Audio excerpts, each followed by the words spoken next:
Doctor Strange in the Multiverse of Madness is the second installment of the Doctor Strange movies in the MCU, and it stars Benedict Cumberbatch, Elizabeth Olsen, Rachel McAdams, Benedict Wong, and Xochitl Gomez. Is that Xochitl? Xochitl Gomez, I think. Yeah. And this is the warning for this is going to be a spoiler-filled review, so if you haven't seen it yet, this is your warning. And if you don't care, welcome. So I guess I'll just start off by answering the question, is it any good? Yeah, actually, I had a lot of fun with this movie. I really liked it, and I'm glad that Sam Raimi came back to Marvel and directed this movie. And also, I'm pretty glad that Danny Elfman came back and did the score, which I had no clue about until the first 10 seconds because Danny Elfman has such a specific sound. I loved it. You know, going into this movie after the big hype of the last Spider-Man movie, I know a lot of people had their expectations really high. They wanted cameos, they wanted certain things to happen, and like the whole MCU was going to change after this movie. I never really had my expectations that high, nor did I really want any of that. I just wanted a good movie, and I wanted Sam Raimi. I wanted to feel like it was a Sam Raimi movie, because in the end, that's what we want, is a different type of MCU movie. And I feel like we actually got that. It definitely feels different than all the other MCU movies, and it looks really good. And it's really confusing to me because all these critics are asking for a Marvel movie to feel different. They don't want it all to look the same, follow the same formula. This movie's pretty much different in every single element, yet it's not getting very good reviews.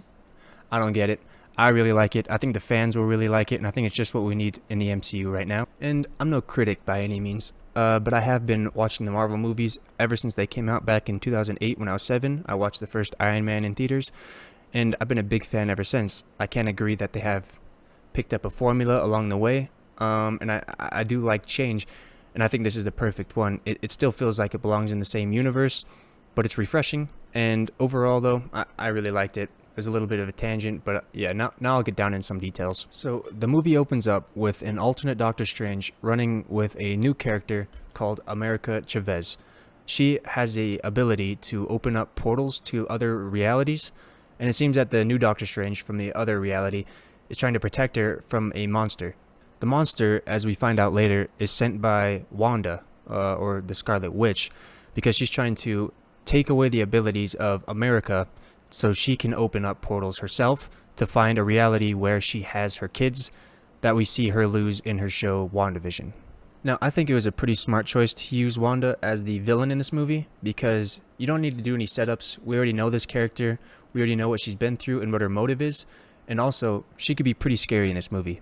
And it seemed like Sam Raimi had some fun making this movie too, because I mean, he's best at horror movies. That's what he does, and he had some good horror scenes in this movie, and it seemed like he pushed the limits pretty well too with gore. He pushed the limits with horror and gore, because there's some pretty gory scenes. Because I mean, there's people's heads that get exploded. Captain America gets chopped in half. There's a different reality Doctor Strange who gets impaled through the chest with a fence, and I'm here for it.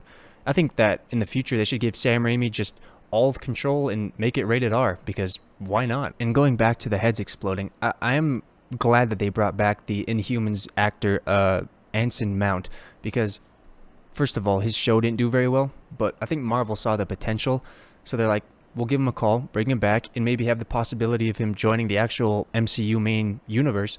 But I really liked how he looked, and the sound effect that they gave his voice for when there's a scene where he kills Doctor Strange with his voice, and I think it was done very well. So I guess that's a good transition for me to jump into talking about the Illuminati. So I think that the Illuminati in this universe, which I think is referred to as 838, ours is referred to as 616. I could be wrong, but I think that that's what it is. So from now on, I'm just going to say it as 838, so I don't have to keep saying this universe versus that one. So yeah, 838. So in 838's universe, the Illuminati seem to be like around 5 main people to be controlling about everything and taking the spots of probably all the Avengers in 616, because they seem to just be that powerful. And if I could remember correctly, I think that the Illuminati in 838 is made up of Mordo, from the guy who showed Doctor Strange where Kamar-Taj is in the first Doctor Strange movie, who ends up turning evil.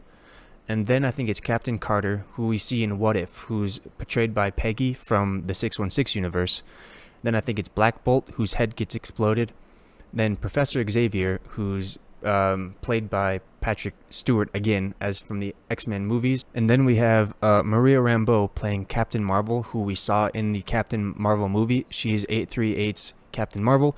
And then it finishes off with the smartest man alive, Reed Richards, played by John Krasinski. And I do think that it was a good choice for them to bring in John Krasinski for this role, because I don't always agree with fan castings, but I think this one was a pretty good one, and it was definitely my choice. He looked the part, he looked good, he sounded good, and I definitely think that it's the move for him to be in the Fantastic Four movie. I'm sure that's what they're going to do. It'd be dumb not to, and now there's a directing position open too. And although it was spoiled in the trailer, which it kind of sucks, I kind of wish it wasn't, it was cool to see Patrick Stewart as Professor Xavier again, especially him rolling out in his iconic floating yellow chair, and the X-Men theme playing too from the TV show, which it was a beautiful sight. And I will say that I don't really understand a lot of the complaints that people have with the Illuminati, especially when it comes to fighting Wanda, because if you think about it, these are the people who defeated Thanos with ease, literally have a guy on their team who could whisper and destroy a planet. So I mean, of course they're going to be a little arrogant. So when they hear of a witch, of course they're just going to be like, we could easily defeat her. So they're going to underestimate her. And Wanda took advantage of that, saw how Black Bolt saw his weakness, and of course that she's going to win. I will say though, I do understand it a little bit, the criticism, because they called Reed Richards the smartest man in the world, and he instantly gave away Black Bolt's weakness. But I mean, again, they underestimated her, and I don't really understand the critiques that much. I also think that the Earth in 838 was really interesting too, because like red means go, green means stop. There was like plants growing everywhere, and like people were wearing all black, but then also carrying umbrellas. Like it means something. Like somebody put thought into why they were all dressed that way and why there was plants everywhere. I'm not smart enough to figure it out, but I really find it interesting. I also think it was pretty cool how they were like multiverse skipping. Like you'd only see them each reality for like a brief second. So like they'd be in paint where like everyone's just made up of paint, like just splattering across everywhere. There was like a cartoon or a comic book one that they briefly visited. There was like one just made up of dinosaurs. And I think it's cool that they only gave them like a few seconds to like show them, because what makes them cool is the mystery behind each universe. So yeah, I just think that was all pretty cool. I do have some gripes about this movie, although I overall enjoyed it. I do think that the movie felt a bit rushed at times. It seemed like they really wanted to stick around the 2-hour mark. I don't know why, but it easily felt like it could have been easily 2.5 hours and still felt paced a little quick. It seems like they cut some things out for reasons I don't know. Maybe they just wanted to stay around the 2-hour mark, but it definitely felt a little rushed. I will also say that some of the writing in the script comes off a little cheesy in the movie, as I mean I expect from a Sam Raimi movie, but it might be off-putting to some viewers. But it's not like Marvel has the best scripts anyways, but it's just something that kind of just sticks in the back of my mind, that some of the writing in the script can sometimes be bad. And another thing that kind of bugged me about this movie is that when you open the doors to a multiverse movie like this, it has a lot of opportunities. So it had me kind of excited for what the end credit scenes would be like. And I think it was the first one. And Charlize Theron, I think that's her name, a character called Clea, I think, is played by her. And she shows up in the end of it. And I don't know, something about it just felt off. I didn't really like it. And yeah, I think it was kind of wasted. I mean, like, imagine that, like, the end credit scene was somebody talking to Dr. Strange behind him while he's walking down the street, and he's like, hey, can I have a word? And he turns around and it's 616's version of Reed Richards. Like, it was John Krasinski. I feel like that would have been, I don't know. I feel like they could have done a better job with the end credit scene, but that's just my opinion. I will say though, I am happy that they saved the Bruce Campbell end credit scene for the very last one, so that way I was leaving the theater happy, because like if they changed it and saved the Charlize Theron for the last one, I would have left confused and a little annoyed. But yeah, I like the very last one. I like Bruce Campbell. And now I'll talk about the main character, the one that the movie's named after, Dr. Strange. I've always liked Benedict Cumberbatch, and I remember I was super happy when he got casted as Dr. Strange. And I think that this is the best representation of Doctor Strange yet, and I think Benedict Cumberbatch did a great job. I really like that this movie explores kind of the mindset of where Stephen Strange is at this time, especially his past life before he became the magical, mystical Doctor Strange, and even like during Thanos and how much that has affected him now. And I think it's cool that, like, I've never really thought of it before, but he was the one who caused Thanos. He caused the snap. If he didn't give the stone to Thanos, none of it would have happened. And apparently that's just public knowledge in the universe now. But I like how he has to live with that, knowing that he caused it. Of course, he did what he thought was right and actually knew was right, but he still is the one to blame for many people dying, many people coming back, and their families gone, or their pets are gone, their house is gone, and it's his fault, and people know that. And building up on top of that, he has internal conflict too with his love life. I think her name's Christine, played by Rachel McAdams, but he loves her, wants to be with her, but he can't because he's a superhero and they can't do that stuff. And I like how it explores that. I like superhero shows that feel grounded enough to have human emotion, and I'm glad it explores that. So yeah, I think that Benedict Cumberbatch had my favorite performance he's done so far in the MCU, and I also think that Benedict Wong, who plays Wong, also had my favorite performance of his too. I really like his character, and I think he did a really good job. So next on performances, I literally can't pronounce her name, but I think it's like Xochitl Gomez. She plays America Chavez.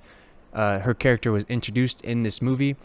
She can make the portals into the multiverse, and I think for what she was given, she did a really good job. I mean, again, it goes back to the rushing part of the movie, but for what she was given, she did a good job, and it's intriguing enough that I'm excited to see what her character does next. And I think I said this at the beginning, but I kind of wanted to say it again, is that I really liked Danny Elfman's score in this movie. It came as a pleasant surprise to me, and I think it's something that could easily go over people's heads, like by just saying it's just music, man, but I think it was really good, and there's points where like he would just break out into guitar riffs, and I loved it. I really did like his music. So yeah, overall I think that the movie was really good. It looked good, performances were good, it seemed to fit well in the MCU pretty well. Only gripe was that the pacing was a little off sometimes. The end credit scene seemed to be wasted, but other than that, nothing else except for some nitpicks here and there. So yeah, I think the movie was really well done. Not quite sure where it lands on the Marvel ranking, but I really like it, and it's pretty high up there. And I hope they give Sam Raimi another go at a Marvel movie, whether it be Doctor Strange again, or they give him another character. But yeah, this movie is pretty much all I wanted, and yeah, I'm excited to see where the MCU goes after this. So yeah, Doctor Strange is out. If you haven't seen it, I recommend you watch it. I really like it. But yeah, not much left to say except if you've made it this far, thank you for watching, and have a good one.